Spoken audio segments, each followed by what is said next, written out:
You're listening to a free audio download from Venue Cymru's International Concert Series.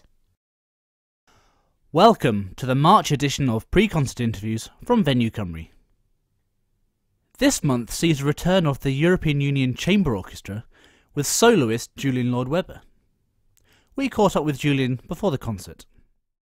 We thought we'd start the interview this evening by talking a little bit about your involvement with the In Harmony project. Would you like to tell us what it is and what your role is? Well, I guess I was the founder of it in that about 4 years ago now the previous government asked me if I'd be interested in sort of being the chairman of a project based on the Venezuelan El Sistema, which aims to go to the poorest children in society and give them free instruments and free music tuition, and they work together in the situation of an orchestra, and so they don't have individual music lessons, they learn together. And I said I'd be very interested in doing that, and so we've in fact got 3 projects at the moment running. They were pilot projects, we've learnt a huge amount from them, and I'm very pleased to say the present government has decided to continue with the project, which was actually a major thing to get through that regime change, especially at these times. And the Arts Council, they have actually cut the money, but the Arts Council have come in and match funded, so the money available will be the same. The present government want to extend it, which is very, very good news, and I think there'll be new projects announced quite soon. Well, that's excellent. So are there just these new projects? Is there anything else that you're hoping you can do in the future? Well, I think a project like this obviously needs time. In Venezuela, they've had probably 36 years now, and so it's grown and grown, and of course the children have grown, and you've got some fantastic musicians there now. And of course we've only been going for 2 years. We've been going to children as young as 4 or 5, so already there are a very good players coming through, and it's easy to see that. So it's very encouraging. No, excellent. Is there a top limit to sort of ages for these children, or is it? No, but obviously we were concentrating on primary school and the secondary school pupils to a certain extent, but we went into the children that were very young, and it's working very well. Now tonight you're playing one of the Haydn cello concertos, which was allegedly discovered by Rostropovich, but I was listening to a programme you did for the BBC about a month ago. Yes. Say differently. No, it wasn't discovered by Rostropovich. It was discovered in Prague, in the library in Prague, a piece that had been lost for, well, many, many years. Nobody knew where it was, and suddenly this whole set of orchestral parts and the solo part turned up, and it was in fact premiered by a Czech cellist called Milos Sadlo. And then Rostropovich recorded it soon after, and perhaps people got that impression. But you know, it wasn't rediscovered by Rostropovich. Excellent. Now, you've made quite a number of recordings, many of them focused on British composers. What is it that attracts you to composers such as Elgar, Walton, and Delius? I was always very interested, generally from about the age of 11, 12, in the repertoire for cello. So I explored a lot of recesses of the cello repertoire, corners that perhaps were not so well known. And it did strike me that there were a lot of British works that were of very, very good quality that just I thought should be much better known. So I have, I suppose, made quite a speciality of that. But not to the exclusion of other things. It's just an area of repertoire that I feel has been unfairly neglected. Yeah, excellent. Are there other areas that you wish to go into soon? I think that I already did. I mean, I was lucky enough to do quite a lot of recording, you know, in the 80s, 90s particularly. And I did manage to record some concertos that I really liked, that I thought deserved to be done. For example, one is the Miaskovsky, an absolutely beautiful concerto, and I think I made only the second recording of that. and also the Honegger Cello Concerto, a very, very good piece. And I also recorded one by Victor Herbert, the second concerto by Victor Herbert, which was the piece that inspired Dvorak to write his cello concerto. So there are a lot of these pieces around. I think the repertoire we hear today is often too restricted. Now there's a connection, isn't there, between your cello perhaps and the Delius concerto? Yes, my cello is a Stradivarius instrument made around 1690. It's called the Barjansky Strad after the cellist Alexandra Barjansky, who was obviously a Russian cellist who premiered, rather strangely perhaps, the Delius cello concerto. So it's a work that I've only recently played on this cello. In fact, January 29th, which was the 150th anniversary of Delius's birth, I played it at the festival hall on this cello. So that was really the first time. And yeah, it did sort of feel as if the instrument knew it, which is nice. And this cellist also premiered and was the dedicatee of Bloch's Shalomo, not Bruck, Bloch's. I mean, I'm a violinist myself, and I was just wondering what it's like to play one of these fine instruments, because before you had your Strads, you had Guarneri, didn't you? I had a Guadagnini, a Joseph Guadagnini, who's actually the son of the very famous Guadagnini. I like that cello, but this cello is really in a different league. It has far more range of sound, and you can't. I think the thing with a Stradivarius or instrument like that is you can't exactly tell it how to play. It's a kind of more of a partnership.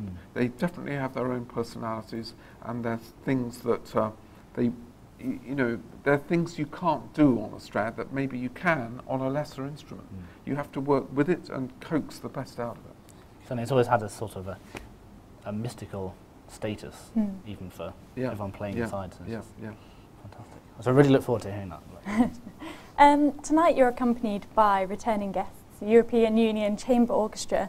Now naturally the Haydn Concerto is scored for the smaller chamber orchestra, but how would you describe playing with a chamber orchestra over a full symphony orchestra? Well, it's obviously, just from a purely practical point of view, it's easier to be heard, especially if you've got a light string section. I've done the Haydn Concerto with far more strings, and I think it's actually much more suited to this kind of group, this number of players. Oh, excellent. Indeed. Now, it's your chance, the audience, to ask any questions of Julian that you wish. I wonder how you travel with this extremely expensive instrument when you're going by ear. Well, it has to have its own seat. There's no way it can go in the hold, and always all the time. Never stand behind a cellist at the check-in desk. You'll miss your flight. Are there any others? Oh yes, over here. Your level of experience and competence without being patronising. Do you ever get nervous? Yes. I mean, I think it's a normal thing to do. You know, live performance is completely unpredictable. You never really know for sure what's going to happen. It depends on all kinds of things. You can break strings. You can, so it would be a very strange, I think, performer who goes on stage feeling, everything's going to be, it's unpredictable, and that's the beauty of it in a way. And linked with that, even though again you've been playing for many, many years, and we know how good you are you still developing yourself all the time? You see, you're not just on a plateau. Are you continually going on and on? I think you have to. You have to be thinking and how things can be better, and your ideas change. I mean, nothing ever. Life doesn't stay the same, does it? And I think that things evolve and interpretations evolve, and I can play the Elgar concerto and still have new thoughts about it. And I think that's how it has to be. You should never get to a point where you think, well, I know how this piece should go. I mean, there's no such thing. How do you write with a conductor? No, please go ahead. Do you discuss with the conductor first what you're going to do, or do you hope that he's going to understand how you're playing? You have to go through the score. You have to go through the piece with the conductor to talk through it, to play bits to the conductor, perhaps. And I don't think it, I mean, there are some conductors who actually don't want to do that and want to work it all out in the rehearsal, but I think that wastes a huge amount of time. So I'm always happier to play the piece through or talk to a conductor before. And have you approached that with the chamber orchestra tonight, because presumably they won't have a conductor? No, with the chamber orchestra it's kind of, it's easier in a way because there isn't a conductor. So everything is really done by the first violin, the leader, and it's very good because everyone's listening very closely to each other. You don't rely on the guy with the stick, you know, and that's very good. Did you discuss many things with the leader, or is it just... Yes, and we've done this together before, so you know, yeah, we pretty much know what we want to do. Just another question. About the Elgar concerto, do you think that this was greatly influenced by the First World War experiences of people who lived at that time? I'm not sure. This sort of mood, I mean, its general mood. I'm not sure whether it was influenced by the war. I think it was just perhaps a feeling that everything had changed after the war, that Elgar was... I mean, when there's a massive event like that and terrible loss of life and all the rest of it, people often want to perhaps just turn the page, don't they? And I think Elgar begun to think that he was the previous page. And I think he was quite depressed at that time. And a lot of things were wrong in his life. You know, his wife was extremely ill. And I think the era had changed. And and you can hear this sadness reflected in that concerto. And I think it surprised a lot of people at the time. The first performance didn't go well. And the piece was extremely slow to go into the repertoire. And I think it wasn't just that it was not a very good first performance. I think people were a little bit surprised by the idiom of the piece. It is an elusive work. I've always thought that. I'm just wondering on that, what kind of stages you go through in preparation for a piece? I know some performers prefer to, say, look at lots of biographical kind of details and try and work out perhaps what was behind some of the pieces. What, if you're willing to discuss it? Well, how do you approach it? Yeah, how are you approaching it? I think it's obviously good to know. I prefer to know about the composer in general, rather than necessarily the specific moment in the life. You know, but I do think it's important to know about the composer and their background and you know what kind of personalities they were. And perhaps when you return to a work, how do you then approach that? Do you try and, I know we've talked about perhaps moving on forwards, but what I think when you come back, especially after a long time, I mean, for example, the Delius Concerto, I hadn't played that for many, many years when I came back to it recently. And of course, you know, you have an idea of how you think it should go, but you do approach it almost new. And I changed a lot of things that I did before in it this time. It's often puzzled me about these very special, expensive instruments. Are there none since then? Oh yes, there are, and I mean I would advise any young player to try to get hold of a good modern instrument, because they are being made, and there's some very, very talented makers out there. And rather than sort of get one that's cracked, and you know, just because it's old, I think that's not a good idea at all. So I think it's definitely a good idea to look at new instruments. It's just one of the, I'm sure there are terrific instruments out there.